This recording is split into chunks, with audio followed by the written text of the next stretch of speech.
kung ikaw ay madalas inuutangan at hindi binabayaran, mag-isip-isip ka na. It's a pattern and these people are taking advantage of your goodness. And if you're someone naman na umuutang, make sure that you have prepared beforehand a plan paano babayaran yung utang na yun. Hindi na tayo utang na utang tapos gagamitin mo sa mga bagay na hindi mo naman talaga sinabi dun sa inutangan mo.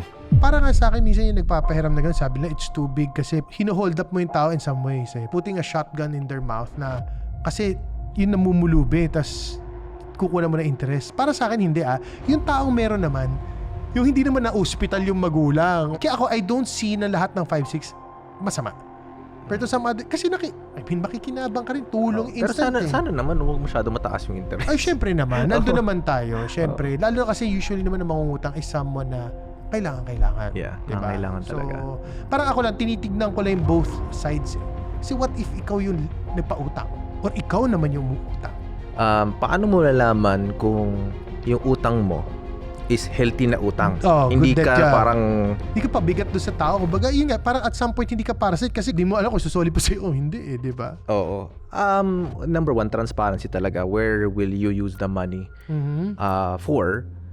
And secondly, may clear ka na payment plan ba tawag doon? Or like how you will pay the person. You will settle it. You will settle the person. And doon mo naman mababase kung may isang salita ba itong tao na to if he follows through. Mga ka-whiskey, ang best thing to do pag may nangutang sa kaibigan mo at malapit naman sa'yo, natulungan ka. For me, kung kaya pa utangin, go. Pero siguro kung hihiramin sa'yo 10,000, baka pwede 5 na lang tas bigay mo na lang. Kung ano yung komportable. Sabi mo, pay when able. Pero kung hindi na mabalik, kung nasa mamaloob mo. That's pretty common. Kaya nga tayong dalawa, di ba? What do we practice? Di ba? Even monetization. Full transparency. Di ba? Tayong dalawa, we get to access our accounts together. Kasi ayaw natin na magkaroon tayong dalawa ng kahit konting maisipan natin isa-isa. Dinadaya ako ni Brad, dinadaya ako ni J. Huwag mo nang tangkain na magkaroon ng setup where it can instill doubt. Diba? That's why transparency is very important. Whether it's utang, whether it's business deals, arrangements, or pangako. Diba? The utang culture sa Pilipinas is just really stemming from the root where Filipinos are really generous kasi parang mapagbigay, mapagpasensyoso, resilient. Oh my gosh, resilient. Parang ginagamit na lang yun every single time just to make us feel good na kaya naman natin bumangon. Pero what about accountability? Correct. Diba? Like, ang title talaga ng episode natin is The Utang Culture. Why Filipinos Struggle to Say No.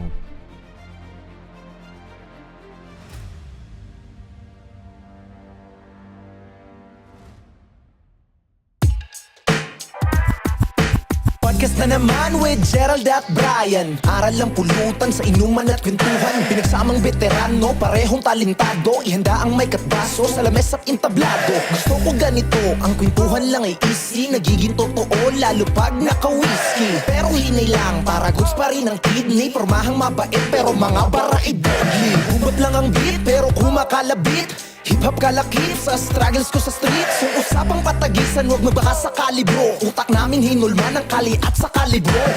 Tara pag-usapan natin dito, kwento mo sa buhay. Kasamang mga pogs, ilabas lahat ng tunay. Mag-relax lang tayo, sober man o tipsy. Aral makukuha mo sa Life Over Whiskey. Mula sa baba, ngayon tinitingala. Inakit ko ang bunga. Hey everyone, and welcome to another episode of Life Over Whiskey Podcast, where we share valuable life lessons and stories you can learn from over a glass of whiskey. My name is Gerald.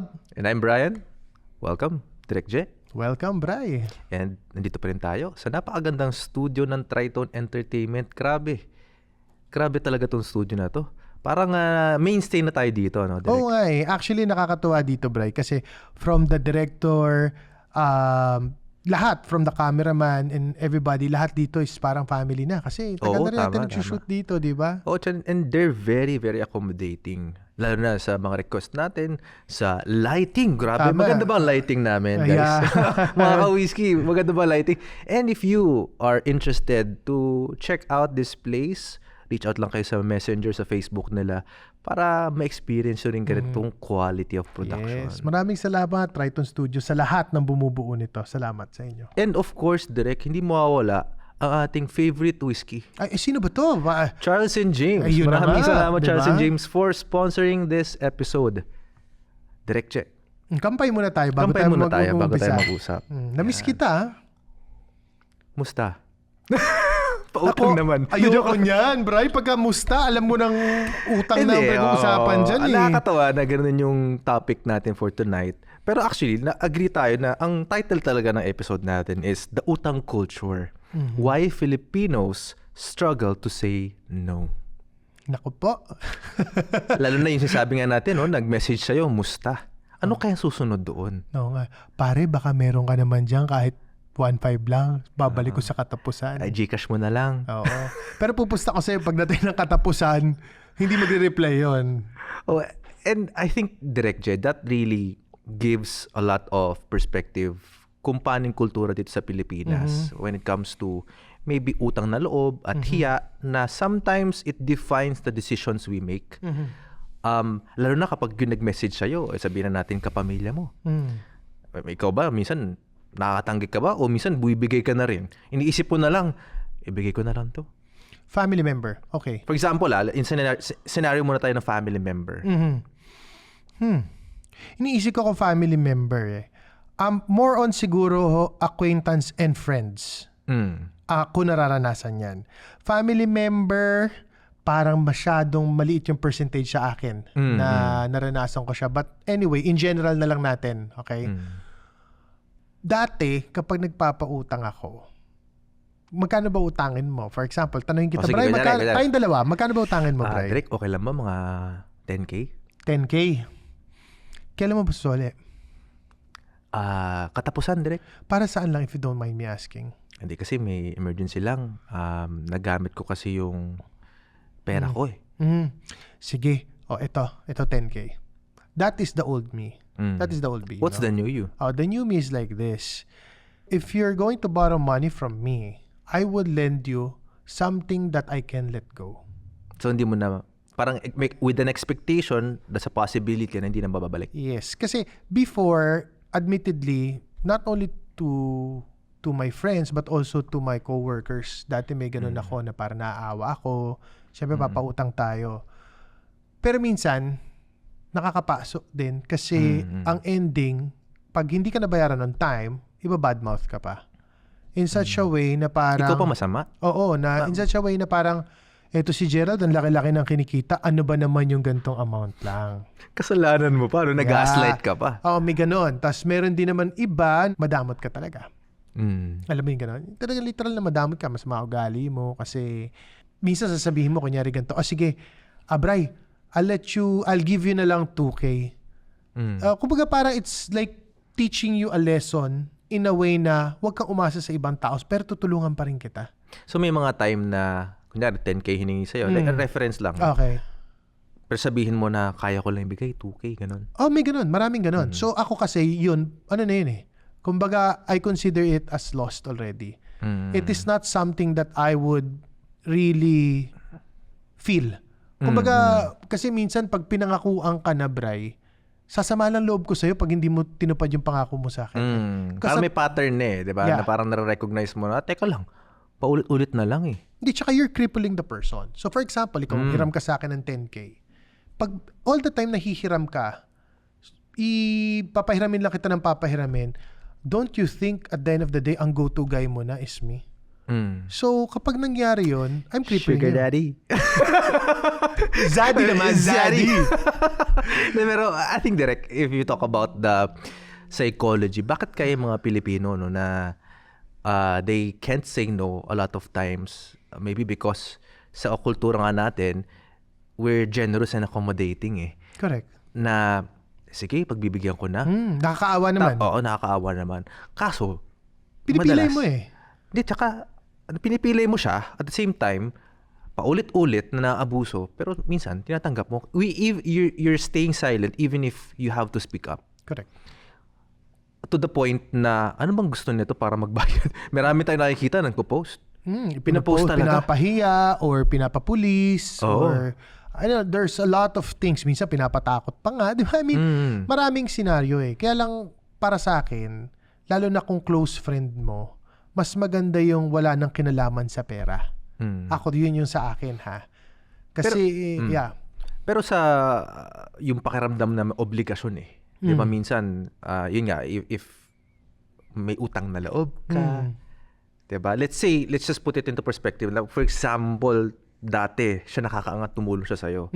Tapos paano yung pakiramdam na ngayon, siya naman na medyo lugmok, umaasa siya sa'yo? So, ang tanong mo ba? Yan, so where do you draw the line? Lalo na kung etong tao na to tumulong naman sa'yo nung simula. Well, ako, pagka ganun, Bri, I would return the favor talaga. Even up to today, kunyari, let's say yung tao, talagang kailangan naman, I would try to reciprocate as much as I can. Na hindi naman maapektuhan yung para sa pamilya ko. So, doon na yung kusa mo ng binibigay. Yes. Oo. So, parang may mutual understanding naman na, sige, tulungan din kita kasi tinulungan mo ako, bro. Sobrang na-appreciate ko nung time na ako yung nangangailangan, tinulungan mo ako. Pero, babalik ko sa yung tanong, ikaw ba nakaranas ka ng musta? Or even, kahit hindi musta, diretso, pautang, Bri, sa kapatid mo, pamilya mo, mga kamag-anak mo, or just even with your friends? I have a couple of experience na nagpahiram ako ng pera sa kaibigan at kakilala. And hindi nabalik eh. Actually, medyo sumama na loob ko na parang pakiramdam ko ako pa yung naghahabol. Ako pa yung naiipit na hindi ko naman to hinangad. Kumbaga, I didn't want this and you forced me in this situation. Na yun ang pakiramdam ko. So, ever since then, actually ngayon, direct, hindi talaga. Like, one of my rule is no to any kind of pautang o pahiram. Kasi, it leads to a certain expectation na baka pag di mo na-meet, mag-iba na itingin ko sa'yo. Correct. Diba? Baka And hindi na kita yun. respetuhin eh. Yun Baka talaga ganun yun. eh. Yun talaga yun. And actually, ito na, sabihin ko sa'yo, totoo. Na-appreciate ko dito sa ginagawa namin sa podcast, in even our partnership in certain businesses, kami equal talaga kami. And that gives you that respect eh, na hindi pwedeng ako lang, hindi pwedeng ikaw lang, 'di ba? Dapat both kayo in an agreement. Yeah. And yun, ganun yung pakiramdam ko. Whenever I feel like mangungutang, pangunahan ko na sabihin ko, hindi talaga. Paano yung Bri? Paano yung kunyari, let's say... Sorry bro, hindi na ako napapautang eh. Kasi through bad experience. Ginaganon ko na lang. Kung may laking utang na loob mo doon sa tao na yun, natulungan ka at some point. Tapos may kinalaman din sa pera. Kunyari, let's say, I don't know, nagtiwala siya, kinuha ka sa isang Good event. question. Parang ganon. I would help, pero doon ako sa point na sinasabi mo kanina, I would only help to an extent na kaya ko. Okay. Hindi yung parang lahat na lang ng request pagbibigyan ko. Bro, as much as I want to help you because you've helped me in the past. Looking at my financials, for example, ito lang kaya ko ibigay today. I hope makatulong. Pero direct, ibang usapan, paano pag nakikaskas Ng credit card. ng credit card? Okay. Ako dyan. Ako- Lagot tayo dyan. Okay. Ako, madami na akong horror stories na naririnig from some of my friends. Okay, na kinukwento na, pare, nakikaskas sa akin sa ganito. Hanggang ngayon, hindi ako binabayaran. Sabi, huhulugan ako ng ganito. Gusto ko lang naman makatulong. Pero, hindi pa rin ako binabayaran. Tapos parang masama pa loob sa akin kasi nakakaluwag daw ako sa buhay. Well, ako, sa akin, pag may nakikikaskas ng credit card, kung hindi rin pay after, hindi ko Wag na na. Si ChatGPT. Ayan tuloy. Nakiki-extra to si ChatGPT. Oo. So anyway, parang sa akin kung... So pag sa'yo may nakikaskas, kailangan full payment after. Yeah, full payment. Kasi ayoko magkaroon tayo ng sama ng loob eh. Kumbaga parang if you just need my card simply because you don't have a credit card to buy a laptop, for example, then sige. Pero kung hihiramin mo sa akin yung credit card ko, ibibili mo ng laptop for your partner, and then uutangin mo siya sa akin ng 12 months. Ay, pasensya na bro. Masyado matagal yung 12 months. Kasi sa akin magre-recur yung interest. What if yung card ko may laman? Ibig sabihin, meron akong existing debt. So, ang mangyayari nun, pag pumatong yun, kasama pa yun sa aking interest rate. Interest rate. Obligasyon mo. Na-obligasyon kumbaga. ko. Ako yun, I think one of the worst na nakikita ko online. Maraming horror stories nga na nagpakaskas, tapos ginaghost na sila. Tapos ang malala, makikita mo pa yung humiram sa'yo, nag-enjoy ng buhay niya kung saan-saan pumupunta. Totoo yan. Diba? Ako, Diyos Ano ba yun? Sakit sa head. The audacity, the audacity. Where the fuck do they get yung kapal na muka to show that they're living a lavish lifestyle, to think na galing sa utang? Oops, parang medyo hitting home yan ngayon sa mga nangyayari sa Pilipinas. Alam mo, grabe, Bri, no? Alam mo, Bri, I used to remember meron ngang experience na gusto ko i-share. Umiram ng pera. Tapos ang nangyari, nangako ng ganito. Pare, sobrang tagal na taon na hanggang ngayon. Wala pa rin. Pero, hanggang ngayon. Oh pero God. makikita mo lang, luma lifestyle. So, regardless if kung paano niya nakuha yung lifestyle na yon, kung baka nilibre lang siya, kaya pa rin nakaka-travel tong tao na to. Pwedeng gano'n naman di ba? Pero, you have the kapal na mukha to post it online. And people will see, lalo na yung pinagkakautangan mo, how do you think that person would feel? Even if nakuha mo lang ng libre. Di ba, kunyari, ikaw may utang sa akin. Umutang ka sa akin 100,000. Tapos ang nangyari, naita-ita, papunta-punta ka lang ng Japan, pabalik-balik ka ilang beses na taon na. May bumili kang bagong Rolex or whatsoever. Tapos hindi mo ako mabayaran. Minsan I feel na parang, ang tindi nito. Pero ang malala pa doon, direct, we're only talking about the context na paano na yung inutangan may financial capacity. Kahit pa paano, pa siya magsusurvive siya. Paano naman kung inutangan mo o kinaskasan mo, hirap din. Kumbaga, sakto-sakto lang. Minsan hirap din sa buhay. Kumbaga, the amount of mental, emotional stress and pressure that you're subjecting to that person, maawa ka naman, di ba? Totoo naman. Ako, Bray, kasi I feel that the only person who can trick you, I would just put it in yung word na trick ha, who can trick you is someone na close sa heart mo. You get me? Kasi parang feeling ko at this age, kahit pa paano, marami na rin yung mga taong experiences, bad experiences and good experiences. Yeah. So feeling ko, kapag nandun ka na sa age na line of late 20s pataas, dapat yan medyo ang wall mo mataas na kasi marami ka ng lessons from the past. Being too trusting and at some point borderline pagiging tanga. Lahat tayo na experience yan So, parang feeling ko kapag nangyari to ng pangatlong beses, kahit pa paano, may problema na rin sa'yo. Kasi you let it happen. Yeah. Kaya lang naman tayo nagkaka-boundaries kasi naranasan natin. Correct. Diba? Kaya lang naman mag-set ng boundaries because you've experienced it countless of times. And time again, the other person proves you right. Correct. Pero, Bray, ako curious ako iniisip ko sa Pilipinas na nangyari, pero feeling ko kahit abroad Actually, sa abroad nga, mas malala pa sa utang kasi, like, for example, yung mga LMM, ba tawag doon? Multi-level marketing ba tawag dyan? MLM, yeah. So, in short, networking, di ba? Networking. So, hindi ko naman nilalahat, but there are some people na, there are some companies na legit, there are some na hindi. But, kung iisipin mo rin, Bray, sa ibang bansa, mas malala nangyayari. Like, sa Wall Street na lang. Di ba? Grabe, nag-iiyakan yung mga tao dahil sobrang nag-crash. Dahil merong isang guy na parang nanghingi ng sobrang daming investment and then parang may insider na nangyari. So, ang utang rin kasi at some point, pag hindi mo binayaran, sinadya mong hindi bayaran kung may pambayad ka, for me, it's also a form of scam. Diba? Yeah. It's, kasi for me, stealing something na piso and 100 pesos, it's basically the same. May manipulation. Oo, para sa akin, it's the same Kasi, ikaw ba papahiramin ba kita ng pera kung hindi ka malapit sa akin? Pwede kitang pahiramin ng pera. kung tutubuan kita at di ka naman malapit sa akin, di ba? That is totally different. Pero let's say close to you. Di ba? Kasi tinakbuhan ka, nagpa 5'6" ka. Tanggap mo yun eh, may risk eh. Pero kung ikaw na close sa akin, umutang ka, tinakbuhan mo at nakita ko luma-lifestyle ka, ay, mga away yan, pare. Diba? Sama yan. talaga loob mo. Sasama talaga loob So, mo. paano kaya tayo, like, ikaw muna, tanungin kita. How can you be grateful or express gratitude without feeling the guilt na, ay, hindi ako nagpautang eh.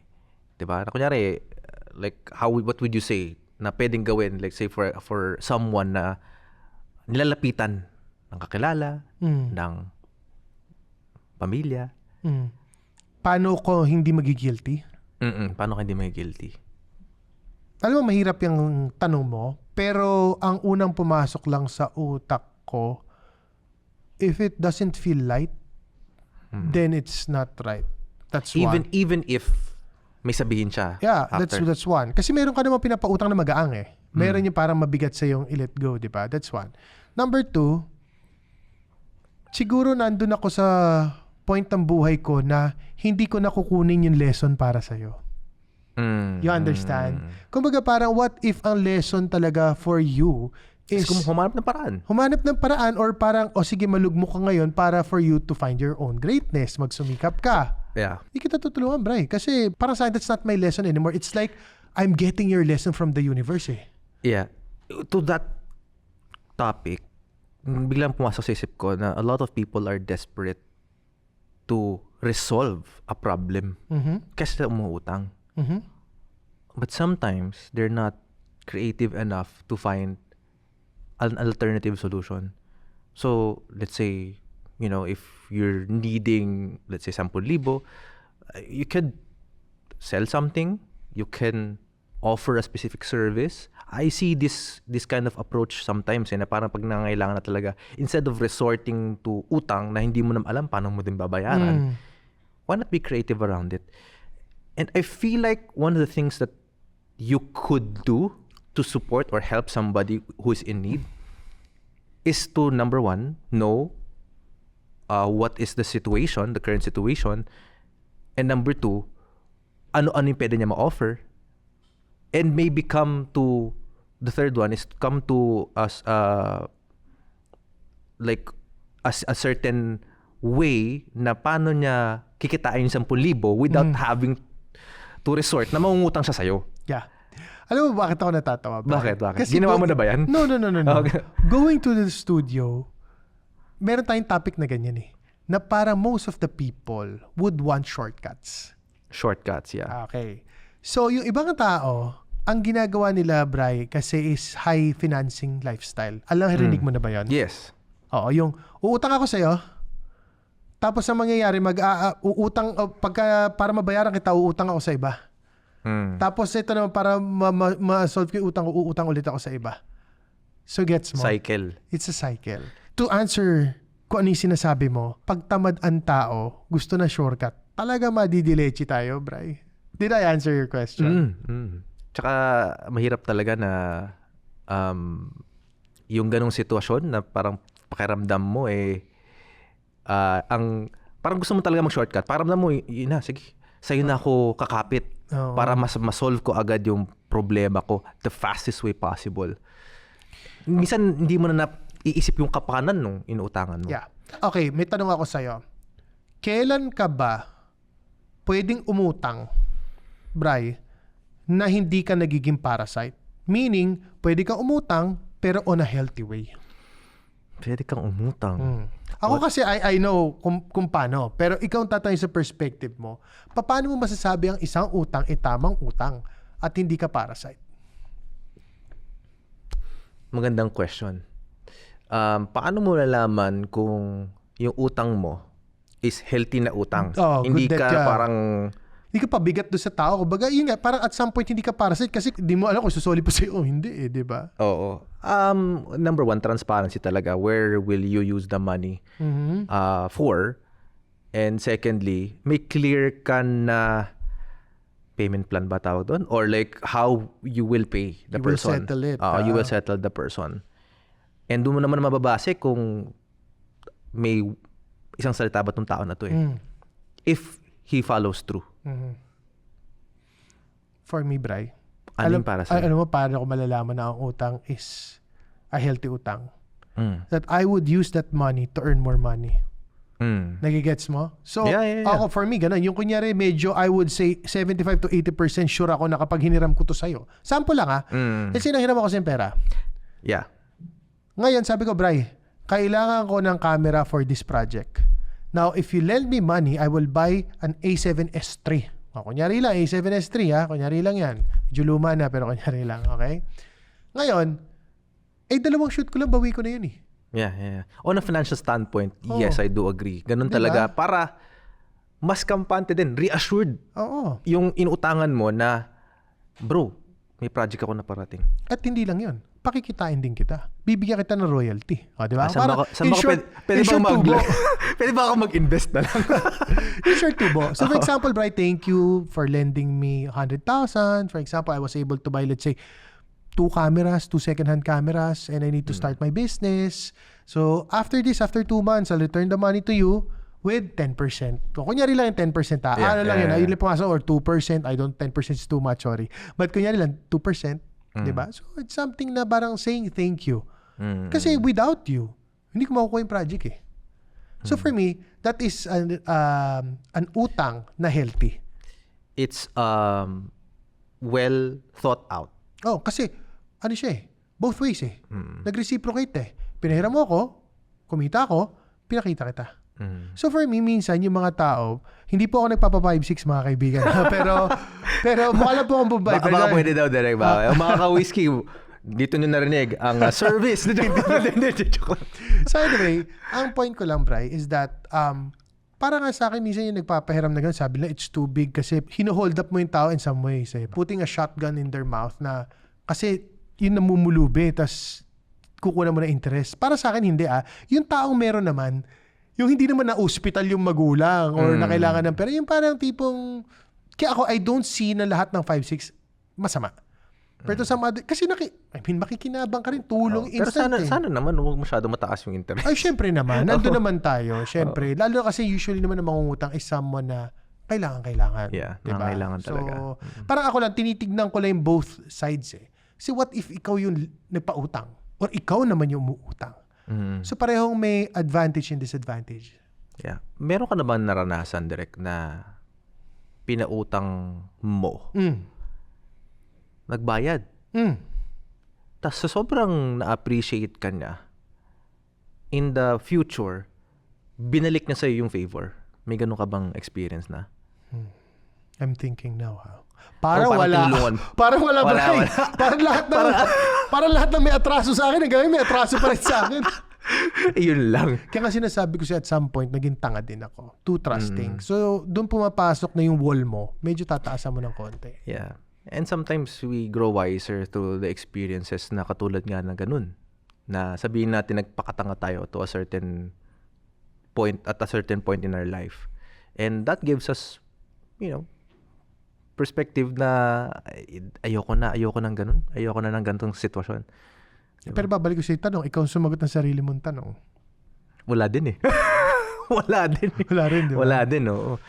Pero I guess kung tulong sa tulong man, bitaw mo na yun eh. Kumbaga, if you have that internal conversation na sige, bibigay ko na lang to. Hindi ko na-expect na babalik sa akin to. Huwag mo na isipin na meron kang makukuha pa in the future. Kaya mga ka-whiskey, leave it as it is. Mga ka-whiskey, ang best thing to do, pag may nangutang sa yung kaibigan mo at malapit naman sa'yo, natulungan ka. For me, kung kaya pa utangin, go. Pero siguro kung hihiramin sa'yo, 10,000, baka pwede 5 na lang, tas bigay mo na lang. Kung ano yung komportable. Sabi mo, pay when able. Pero kung hindi na mabalik, huwag na sa mamaloob mo. Kasi feeling ko lahat ng friendship or even partnership, kamag-anak mo yan o ano man, nagkakaroon ng samaan ng loob dahil sa pera. That's pretty common. Kaya nga tayong dalawa, di ba? What do we practice? Di ba? Even monetization. Full transparency. Di ba? Tayong dalawa, we get to access our accounts together. Kasi Exactly. ayaw natin na magkaroon tayong dalawa ng kahit konting maisipan natin isa-isa, dinadaya ako ni Bray, dinadaya ako ni J, di ba? Huwag mo nang tangkain na magkaroon ng setup where it can instill doubt. Mhm. Diba? That's why transparency is very important. Correct. Whether it's utang, whether it's business deals, Or arrangements, pangako. Diba? Tama. So transparency goes a long way. I know. Pero ano yan, Bray, masyadong malawak na topic, no? Masyadong malawak. Pero again, when it comes to the utang culture dito sa Pilipinas, it's just really stemming from the root where Filipinos are really generous kasi parang mapagbigay, mapagpasensyoso, resilient. Oh my gosh, resilient. Parang ginagamit na lang yun every single time just to make us feel good na kaya naman natin bumangon. Pero what about accountability? Correct, diba? correct. Ito nga, Brian, hindi ko maintindihan eh. Di ba pagka 300,000 pataas, suwable ka na, alam ko eh. Suwable ka na pwede ka makulong kapag hindi ka nagbayad ng utang. Staffa ba tawag doon? Staffa ba? I'm not sure. Parang, correct nyo lang kami kung mali kami. But anyway. So there's a threshold where pag nandun ka na, pwede ka na. Parang pag 300K ata, parang pwede ka nandalin sa small claims. Parang small court. Parang ganun ata. No? Okay. So, anyway, technically, it's a criminal case. Pag hindi ka nagbayad ng malaki, staffa, it's a criminal case.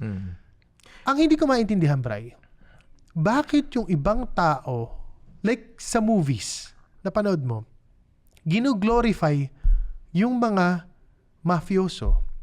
Magnanakaw? Magnanakaw. Di ba, Robin Hood, gino-glorify mo na... Because inherently, people wanna see if they can get away with it. Well, that's one. And number two, I think it's the underdog story.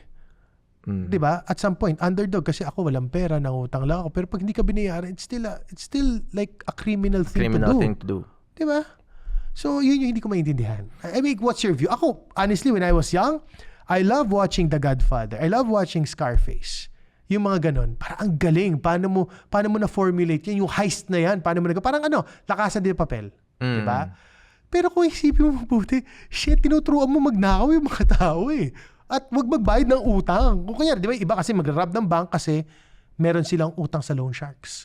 So, ang gagawin nila, rob nila yung banks. Babayad para pambayad ng ano. Pero still di ba? It's still bad. Pero why do we idolize those people? The end doesn't justify the means, di ba? Correct. That's where we get the parang lessons. That's the lesson we get sa story ni Robin Hood. Di ba? Nagnanakaw sa mayaman. Tapos pinapakain sa mahirap. Binibigay sa mahirap. Tapos nag-glorify siya, di ba? Na parang, salamat, tumutulong. Galing talaga nitong taong to. Parang ano yan ngayon relatable siya today. Correct. Kasi parang tutulong ka sa mahirap, politician ka. Pero saan ba galing yun? Sa atin din galing yung pinantulong na yun eh. Same thing. Ako siguro, a lot of these people who have a taste of power, of influence, ewan ko, para sa akin lang, maybe at the back of their mind, they're willing to risk and check how much they can get away with it. Kung nahuli, tsaka lang mag-own up. Kasi wala nang choice eh. So, but that's like an utang, a debt that you pay in advance. Kasi when it blows up, sabog talaga at wala ka nang mukhang ihaharap, wala ka nang ipapakita. And we see that also in context ng mafia. Yeah. Diba? Nung nalaman ng mga tao, wala na respeto yung mga tinulungan na mahihirap, na alam mo yun, pinotektahan nila. Yeah. Sabi nga niya ni Don Corleone, I'll make you an offer you can't refuse. Diba? Don, ano bang offer mo, Don? Ayun. Tapos di ba? Alam mo yun, parang are you willing to really support yung mga ganun? Parang, well, siguro admittedly, Bray, when I was young, fan ako ng mga mafioso and parang, alam mo yung Catch Me If You Can? Yeah. Diba? Ang galing nun kasi from someone na fraud. Con man. You're a con man. Tangin na Frank bigla kang Abagnale Jr. Tapos naging hero ka kasi you work for the FBI ba or CIA ba siya nag-work? FBI. So parang, kung iisipin mo pa rin, mali. Paano mo itatama yung mali? Pero yung bata ako, feeling ko yung galing naman ito. Sobrang galing. But, yun nga kailangan natin mabago yung perception ng mga tao na